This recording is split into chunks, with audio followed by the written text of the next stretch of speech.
Informasi lainnya, Saudara, 9 provinsi, Saudara Menteri Dalam Negeri Tito Karnavian meminta kampanye Pilkada serentak 2020 tidak menimbulkan kerumunan. Tidak bisa dibiarkan, penyelenggaraan Pilkada harus tetap dilakukan dan tidak bisa menunggu sampai pandemi berakhir, karena memang kita tidak tahu, negara manapun nggak tahu kapan pandemi COVID ini akan berakhir.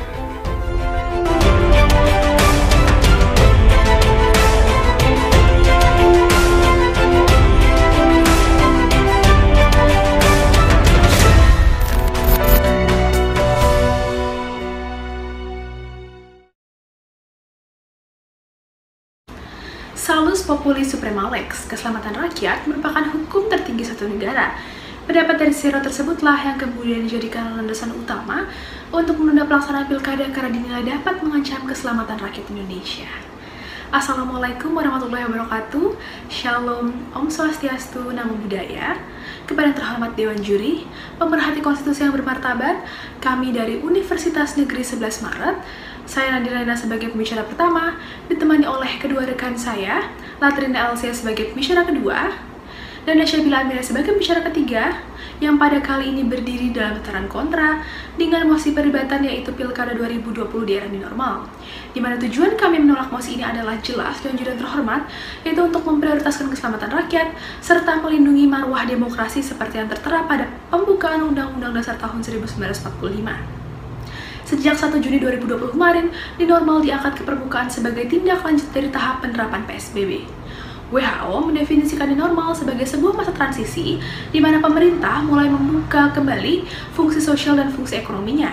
Namun demikian, angka positif COVID-19 di Indonesia terus melonjak hingga mencapai angka 341.000 orang dengan jumlah kematian lebih dari 12.000 jiwa, yang mana angka tersebut merupakan angka tertinggi di Asia Tenggara hingga saat ini. Sehingga konsep new normal tidak dapat dikatakan sebagai tolak ukur untuk melihat apakah COVID-19 di Indonesia sudah dapat dikendalikan atau belum. Justru sebaliknya, konsep ini masih dipenuhi oleh kompleksitas dan ketidakpastian. Terlebih jika akan dilaksanakannya Pilkada serentak 2020 di era seperti ini, hal tersebut dinilai sangat belum siap, sehingga diperlukan adanya penundaan hingga ditemukannya obat, dilakukannya sosialisasi dan vaksinasi secara masif, dan juga jumlah kasus positif COVID-19 di Indonesia telah menurun secara konstan. Yang mana penundaan ini memiliki payung hukum yang kuat, yaitu Undang-Undang Nomor 6 Tahun 2020, yang mana pada pasal 201A merupakan sebuah kebijakan hukum terbuka atau open legal policy yang memungkinkan untuk menunda kembali pilkada lanjutan apabila kondisi pandemi COVID-19 belum dapat dikendalikan sesuai pada prosedur pasal 122A. Dewan Juri yang terhormat, saat ini pemerintah seakan minim empati dan rasa kemanusiaan. Saat rakyatnya sedang mengalami berbagai kesulitan, pemerintah justru lagi-lagi mengambil langkah sepihak yang mengabaikan keselamatan rakyatnya.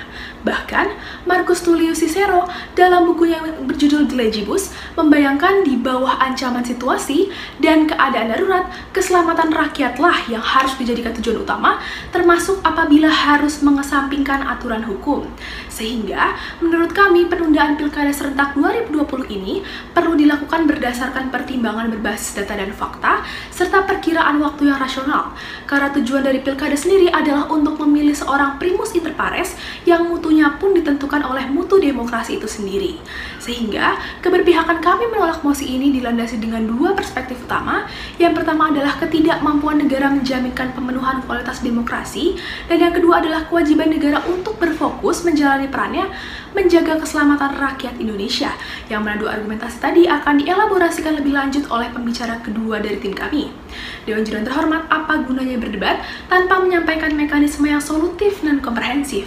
Sehingga mekanisme yang kami ajukan adalah menuntut adanya penundaan pilkada serentak sampai Indonesia memenuhi standar WHO, di mana angka positif COVID-19-nya di bawah 5%, dan yang kedua, pemerintah harus memusatkan perhatiannya pada komitmen menangani pandemi melalui usaha yang nyata dan konkret, dan yang terakhir adalah pemerintah dapat menunjuk penjabat kepala daerah sesuai dengan Undang-Undang Nomor 10 Tahun 2016 bagi daerah yang kepala daerah sudah habis masa jabatannya, yang mana mekanisme tadi akan dijelaskan lebih komprehensif oleh pembicara ketiga dari tim kami. Sekian dan terima kasih. Jeremy Bentham, seorang ahli hukum dan filsuf Inggris, pernah menyatakan bahwa negara untuk mencapai kebahagiaan masyarakat maka harus mampu memberikan perlindungan serta jaminan keselamatan kepada masyarakat. Oleh karena itu, penting untuk negara segera berfokus menekan angka positif rate COVID-19 di Indonesia agar nantinya masyarakat dapat melaksanakan pilkada di tengah situasi yang aman dan stabil. Dewan juri yang arif dan bijaksana, saya pembicara kedua dari tim kontra akan mengelaborasikan bangunan argumentasi kami secara efektif dan komprehensif mengapa kami menolak pelaksanaan pilkada 2020 di era new normal.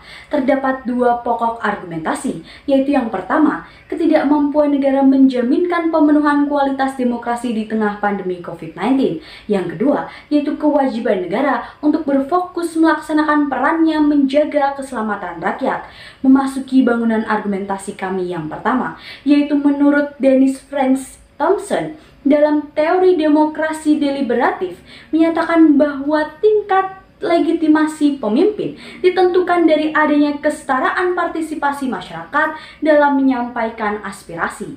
Sedangkan di masa pandemi saat ini, masyarakat tidak memiliki kesetaraan imunitas dalam melawan virus COVID-19, sehingga berpotensi terjadilah penurunan partisipasi para konstituen karena tingkat kekhawatiran yang tinggi pada masyarakat akan bahaya penyebaran COVID-19 yang masif.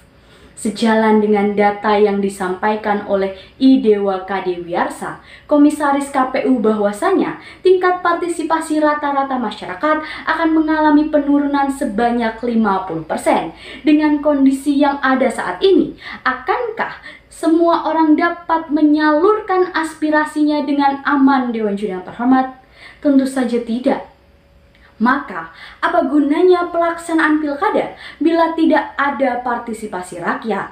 Pemimpin yang akan dihasilkannya pun juga tidak akan cukup memiliki legitimasi untuk mewakili suara rakyat di pemerintahan.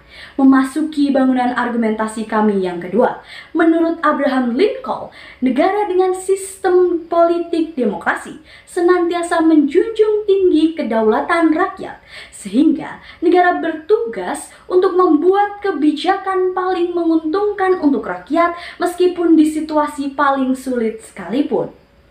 Dewan juri yang terhormat, contohnya adalah dalam hal penundaan kembali pelaksanaan Pilkada serentak 2020 karena dalam setiap tahapannya telah terbukti merugikan masyarakat.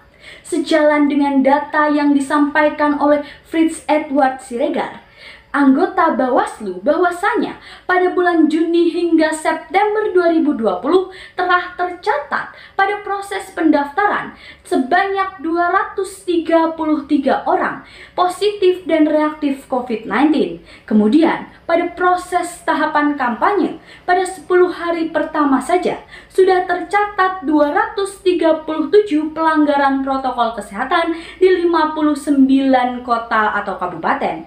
Dewan juri yang terhormat, tentunya hal ini akan menjadi sangat masif apabila pelaksanaan Pilkada 2020 terus dipaksakan pemberlakuannya di masyarakat. Tentunya akan menimbulkan adanya klaster baru penyebaran angka COVID-19 di Indonesia.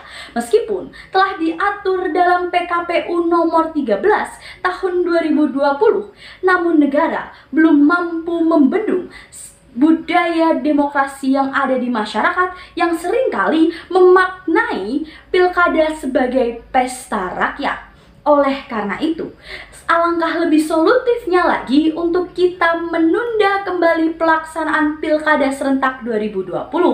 Hal ini kami ajukan bukan semata-mata untuk meragukan esensi pelaksanaan pilkada di Indonesia, melainkan kami memperjuangkan keselamatan rakyat Indonesia agar terhindar dari klaster baru penyebaran COVID-19.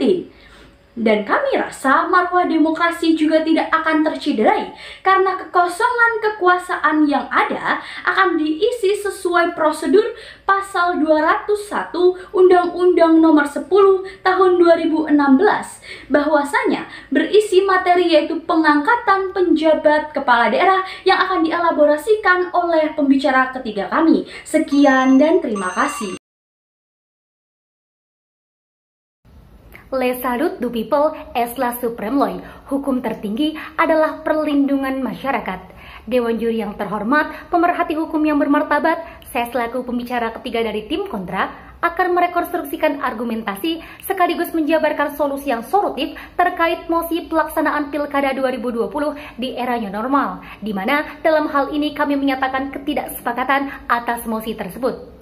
Sebagaimana telah disampaikan oleh pembicara pertama dan kedua kami, bahwasanya Indonesia saat ini tidaklah siap untuk melaksanakan Pilkada 2020.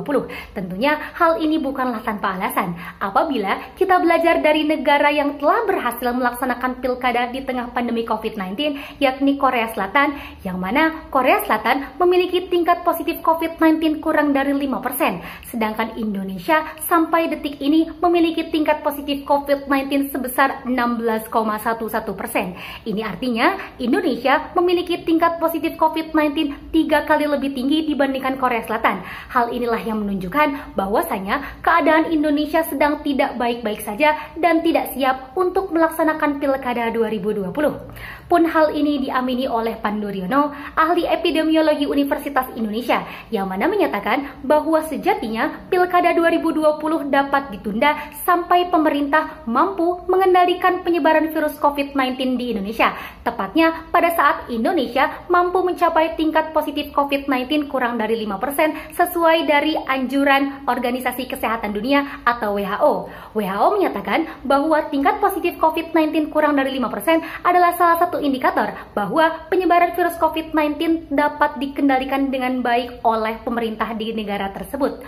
Pun kendati Pilkada 2020 adalah amanat konstitusi, dalam situasi seperti ini sejatinya konstitusi telah memberikan beberapa kelonggaran, yang mana salah satunya dikejawantahkan dalam Undang-Undang Nomor 6 Tahun 2020 tentang penetapan Perpu Nomor 2 Tahun 2020 tentang pelaksanaan Pilkada di tengah pandemi COVID-19, yang mana menyatakan bahwa pelaksanaan Pilkada serentak pada bulan Desember 2020 dapat ditunda dan dijadwalkan kembali apabila terjadi bencana nasional, dalam hal ini COVID-19, yang belum dapat ditangani dengan baik.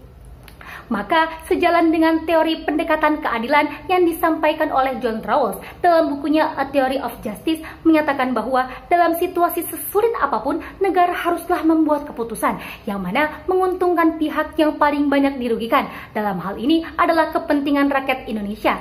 Selanjutnya, Dewan Juri yang terhormat, marilah kita buktikan bahwa penundaan pelaksanaan Pilkada 2020 sejatinya tidak akan mengakibatkan vacuum of power, sebab telah diatur dalam Undang-Undang Nomor 10 Tahun 2016 tentang pemilihan gubernur, bupati, dan wali kota, yang mana mengatur tentang mekanisme penunjukan penjabat. Penjabat merupakan pejabat pengganti bagi gubernur, bupati, dan wali kota yang berakhir masa jabatannya. Pun dari segi wewenang, sejatinya penjabat dapat melakukan kebijakan strategis sama halnya dengan pejabat definitif. Namun, dalam rangka melindungi kepentingan hukum masyarakat, maka diadakannya pembatasan-pembatasan, di mana penjabat tidak dapat melakukan mutasi pegawai, penjabat tidak dapat membatalkan perjanjian yang telah diteken oleh pejabat sebelumnya, dan penjabat tidak dapat melaksanakan pemekaran daerah yang mana bertolak belakang dengan program pejabat sebelumnya.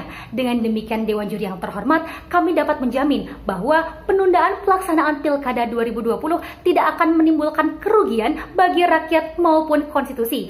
Maka tak ada keraguan lagi bagi kita untuk menolak mosi pelaksanaan Pilkada 2020 di era new normal dengan merealisasikan gagasan yang kami tawarkan. Yang pertama, kami merekomendasikan adanya penundaan pelaksanaan Pilkada 2020 sampai Indonesia mampu mencapai tingkat positif COVID-19 kurang dari 5%. Yang kedua, pemerintah seharusnya memusatkan perhatiannya kepada penanganan COVID-19 itu sendiri dalam bentuk pemasifan tes PCR dan pemenuhan fasilitas kesehatan di setiap daerah secara merata.